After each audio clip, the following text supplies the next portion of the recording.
Bonjour à tous, nous sommes à Issy-les-Moulineaux, devant les studios du magazine de la santé, l'émission que présente sur France 5 le premier invité de notre tête-à-tête sur l'App TV, le médecin Michel Simès. Le temps d'un générique et on le rencontre.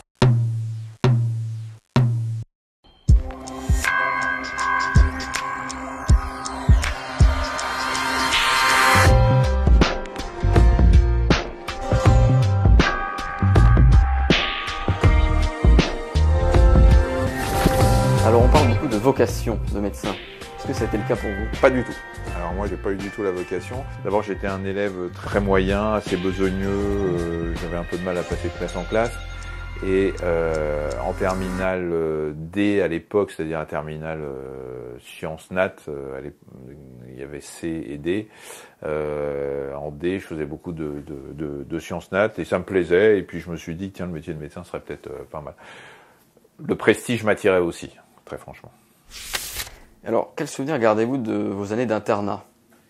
De mes années d'internat, je garde des souvenirs extraordinaires. D'une part dans l'apprentissage, parce que c'est là où vous apprenez vraiment votre métier. Et puis moi j'étais interne en chirurgie, donc j'ai beaucoup opéré.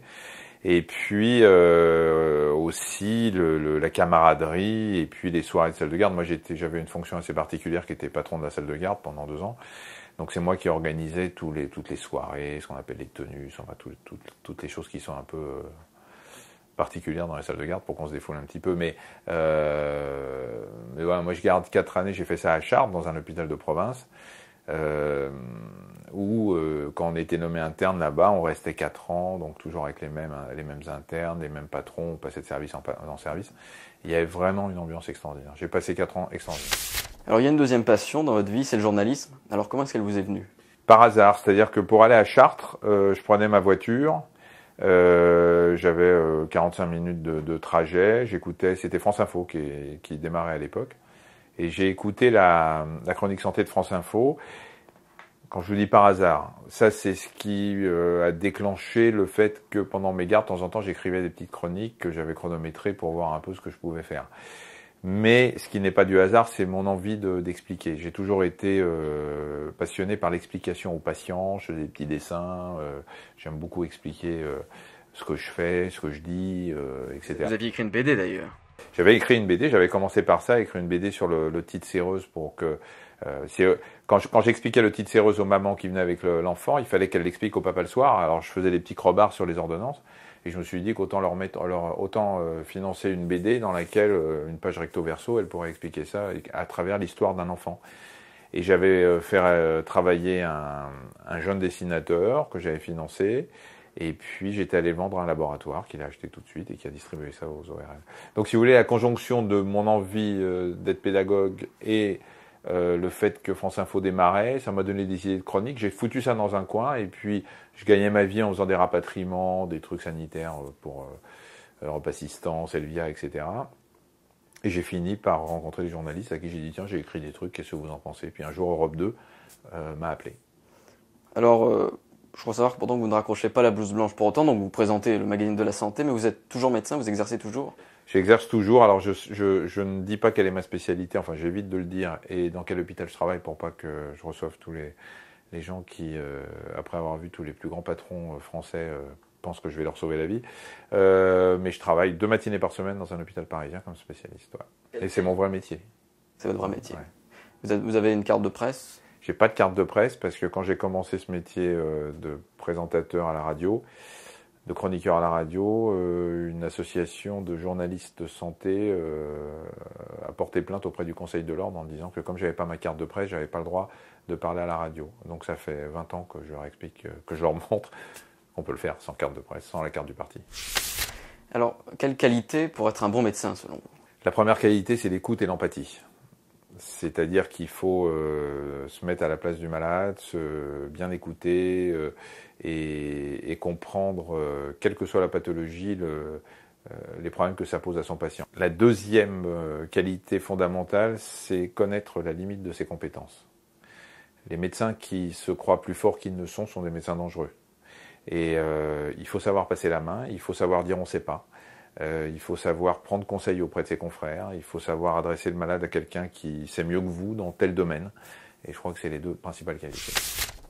Alors Wolanski, le dessinateur Wolanski, dit que l'humour est le plus court chemin d'un homme à un autre. Alors est-ce que c'est grâce à votre humour justement que vous réussissez à faire passer des sujets souvent durs dans vos émissions? Einstein disait aussi que la seule chose absolue dans un monde comme le nôtre, c'est l'humour. Je sais pas, après l'humour, on m'en parle souvent, donc je me dis, c'est pas jouer, je suis pas humoriste, je suis pas le billard de la santé, et je cherche pas systématiquement à faire rire, je suis comme ça. Donc pendant des années, je me suis freiné, parce que il était difficilement conciliable de parler de santé sérieusement, d'être crédible, d'acquérir une légitimité, et en même temps de faire sourire les gens. Alors je me freinais beaucoup parce que mon naturel, il est là. Et finalement, j'ai attendu d'avoir la crédibilité et que les gens, les téléspectateurs, les auditeurs comprennent que j'étais sérieux, un médecin sérieux qui comprenait ce qu'il disait, pour pouvoir ajouter finalement ce que j'adore faire, c'est-à-dire faire marrer, mais faire sourire sur des problèmes de santé, ça les rend plus digestes aussi. Donc voilà, je peux pas vous dire, c'est pas un travail, c'est pas un truc que je me suis dit tiens, je vais devenir humoriste, je vais faire marrer les gens. Et puis après il y a l'image qu'on vous donne, il y a l'image du zapping, il y a l'image des bêtisiers, il y a le raccourci. Moi j'adore le zapping, et ils nous ont fait une promo incroyable. À moi personnellement, il y a pas une semaine sans que je passe 2-3 fois au zapping, mais c'est un effet loop sur 30 secondes de l'émission. Et alors ça finit par vous donner une image de quelqu'un qui arrête pas de déconner, et surtout sous la ceinture. Bon, mais je suis comme ça dans la vie, je suis comme ça à l'antenne. Enfin, l'émission est quand même l'un des succès de la chaîne, donc. Oui, donc ça choque pas. Quand je vous dis que pendant un moment je me suis freiné, c'est parce que on me disait freine-toi, parce qu'on me disait aussi fais gaffe, tu vas à force de déconner, les gens vont se dire mais qui c'est ce Charlot? Le succès de l'émission montant sans arrêt, je pense que les gens ont compris que j'étais sérieux, qu'avec Mariana on faisait de l'information sérieuse, et qu'en même temps, on pouvait se permettre d'être un peu détendu. Alors la médecine traverse une sorte de crise aujourd'hui, il y a de moins en moins de candidats au concours, il y a des spécialistes qui désertent les campagnes. Est-ce qu'il faut s'en inquiéter? Quel est votre regard là-dessus? Mon regard sur ça, c'est très compliqué. Peut-on reprocher à des médecins de ne pas vouloir s'installer au centre d'un désert? Je crois que c'est très compliqué, que c'est la liberté d'installation en France et que c'est une bonne chose. Maintenant, il va falloir trouver d'autres moyens, probablement des maisons médicales, probablement. Il faut arrêter de penser qu'il y aura un médecin tous les 300 mètres partout en France, c'est pas possible. Donc voilà, manifestement, tout ce qu'on essaye de faire pour les inciter, même financièrement, il y a des villages qui sont prêts à offrir le cabinet, etc. Mais ça reste des déserts dans lesquels les jeunes n'ont pas forcément envie de s'installer. Ils ne sont pas plus cons que les paysans ou que les fils d'agriculteurs qui ne veulent pas continuer à vivre dans une ferme. Voilà, c'est l'évolution de la société. Et puis donc, du coup, les généralistes sont pris d'assaut? Les généralistes sont pris d'assaut, ils sont épuisés, ils n'ont pas de vie. Quand ils partent en vacances, ils ne trouvent plus de remplaçants aujourd'hui. Voilà, c'est un sacerdoce. Alors vous allez me dire, c'est un métier, si on choisit ce métier, c'est pour ça. C'était pour ça. Alors une dernière question, j'ai lu que l'envie de passer derrière la caméra vous tentait de plus en plus. Vous avez un projet de documentaire? Ouais, c'est pas derrière la caméra, c'est toujours devant parce que je ne sais pas réaliser, mais c'est plus qu'un projet. Il va passer le 16 janvier. Quelques jours alors.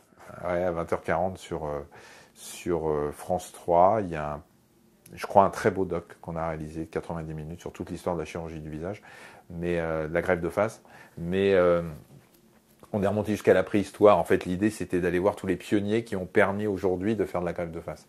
Et je peux vous dire que moi, je serais lycéen aujourd'hui, je regarderai ce truc. C'est pas parce que je l'ai fait, mais parce que vous allez apprendre plein de choses. Bon, donc c'est dans moins de 2 semaines. Voilà, sur France 3, maintenant. Et puis on rappelle votre dernier livre, paru en novembre dernier, donc aux éditions du Chêne, Sexualité que d'histoire.